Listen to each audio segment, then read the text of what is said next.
پیدائش 18واں باب اس کی پہلی آیت سے آخری 33ویں آیت تک پڑھیں گے۔ پھر خداوند ممرے کے بلوتوں میں اسے نظر آیا اور وہ دن کو گرمی کے وقت اپنے خیمے کے دروازے پر بیٹھا تھا، اور اس نے اپنی آنکھیں اٹھا کر نظر کی اور کیا دیکھتا ہے کہ 3 مرد اس کے سامنے کھڑے ہیں۔ وہ ان کو دیکھ کر خیمے کے دروازے سے ان سے ملنے کو دوڑا اور زمین تک جھکا اور کہنے لگا کہ اے میرے خداوند، اگر مجھ پر آپ نے کرم کی نظر کی ہے تو اپنے خادم کے پاس سے چلے نہ جائیں، بلکہ تھوڑا سا پانی لایا جائے اور آپ اپنے پاؤں دھو کر اس درخت کے نیچے آرام کریں۔ میں کچھ روٹی لاتا ہوں، آپ تازہ دم ہو جائیں، تب آگے بڑھیں، کیونکہ آپ اسی لیے اپنے خادم کے ہاں آئے ہیں۔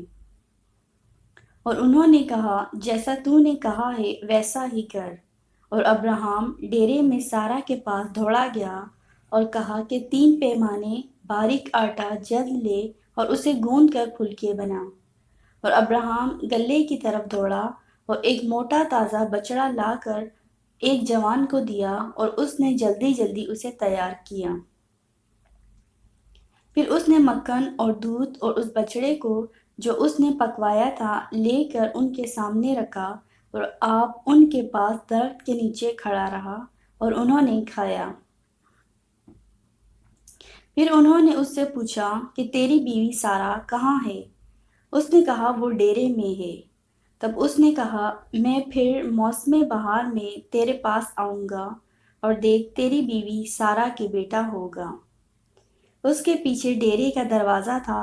سارا وہاں سے سن رہی تھی، اور ابراہیم اور سارا ضعیف اور بڑی عمر کے تھے، اور سارا کی وہ حالت نہیں رہی تھی جو عورتوں کی ہوتی ہے۔ تب سارا نے اپنے دل میں ہنس کر کہا، کیا اس قدر عمر رسیدہ ہونے پر بھی میرے لیے شادمانی ہو سکتی ہے؟ حالانکہ میرا خاوند بھی ضعیف ہے۔ پھر خداوند نے ابراہیم سے کہا کہ سارا کیوں یہ کہہ کر ہنسی کہ کیا میرے جو ایسی بڑھیا ہو گئی ہوں واقعی بیٹا ہوگا؟ کیا خداوند کے نزدیک کوئی بات مشکل ہے؟ موسم بہار میں معین وقت پر میں تیرے پاس پھر آؤں گا اور سارا کے بیٹا ہوگا۔ تب سارا انکار کر گئی کہ میں نہیں ہنسی، کیونکہ وہ ڈرتی تھی، پر اس نے کہا، نہیں، تو ضرور ہنسی تھی۔ تب وہ مرد وہاں سے اٹھے اور انہوں نے سدوم کا رخ کیا، اور ابراہیم ان کو رخصت کرنے کو ان کے ساتھ ہو لیا۔ اور خداوند نے کہا کہ جو کچھ میں کرنے کو ہوں، کیا اسے ابراہیم سے پوشیدہ رکھوں؟ ابراہیم سے تو یقیناً ایک بڑی اور زبردست قوم پیدا ہوگی، اور زمین کی سب قومیں اس کے وسیلہ سے برکت پائیں گی، کیونکہ میں جانتا ہوں کہ وہ اپنے بیٹوں اور گھرانے کو جو اس کے پیچھے رہ جائیں گے وصیت کرے گا کہ وہ خداوند کی راہ میں قائم رہ کر عدل اور انصاف کریں، تاکہ جو کچھ خداوند نے ابراہیم کے حق میں فرمایا ہے اسے پورا کریں۔ پھر خداوند نے فرمایا، چونکہ سدوم اور عمورہ کا شور بڑھ گیا ہے اور ان کا جرم نہایت سنگین ہو گیا ہے، اس لیے میں اب جا کر دیکھوں گا کہ کیا انہوں نے سراسر ویسا ہی کیا ہے جیسا شور میرے کان تک پہنچا ہے، اور اگر نہیں کیا تو میں معلوم کر لوں گا۔ سو وہ مرد وہاں سے مڑے اور سدوم کی طرف چلے، پر ابراہیم خداوند کے حضور کھڑا ہی رہا۔ تب ابراہیم نے نزدیک جا کر کہا، کیا تو نیک کو بد کے ساتھ ہلاک کرے گا؟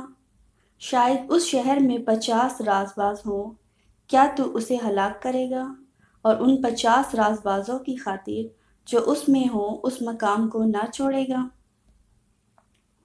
ایسا کرنا تجھ سے بعید ہے کہ نیک کو بد کے ساتھ مار ڈالے اور نیک بد کے برابر ہو جائے، یہ تجھ سے بعید ہے۔ کیا تمام دنیا کا انصاف کرنے والا انصاف نہ کرے گا؟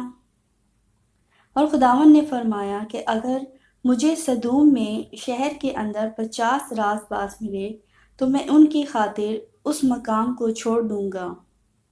تب ابراہیم نے جواب دیا اور کہا کہ دیکھیے، میں نے خداوند سے بات کرنے کی جرات کی، اگرچہ میں خاک اور راکھ ہوں۔ شاید 50 رازبازوں میں 5 کم ہوں، کیا ان 5 کی کمی کے سبب سے تو تمام شہر کو نیست کرے گا؟ اس نے کہا اگر مجھے وہاں 45 ملے تو میں اسے نیست نہیں کروں گا۔ پھر اس نے اس سے کہا کہ شاید وہاں 40 ملے، تب اس نے کہا کہ میں ان 40 کی خاطر بھی یہ نہیں کروں گا۔ پھر اس نے کہا خداوند ناراض نہ ہو تو میں کچھ اور عرض کروں، شاید وہاں 30 ملے۔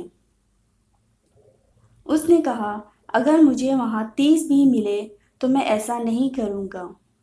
پھر اس نے کہا دیکھیے میں نے خداوند سے بات کرنے کی جرات کی ہے، شاید وہاں 20 ملے۔ اس نے کہا میں 20 کی خاطر بھی اسے نیست نہیں کروں گا۔ تب اس نے کہا خداوند ناراض نہ ہو تو میں ایک بار اور کچھ عرض کروں، شاید وہاں 10 ملے۔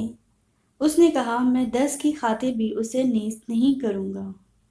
جب خداوند ابراہیم سے باتیں کر چکا تو چلا گیا اور ابراہیم اپنے مکان کو لوٹا۔ خداوند کے پاک کلام کے پڑھے اور سنے جانے پر خدا کی برکت ہو۔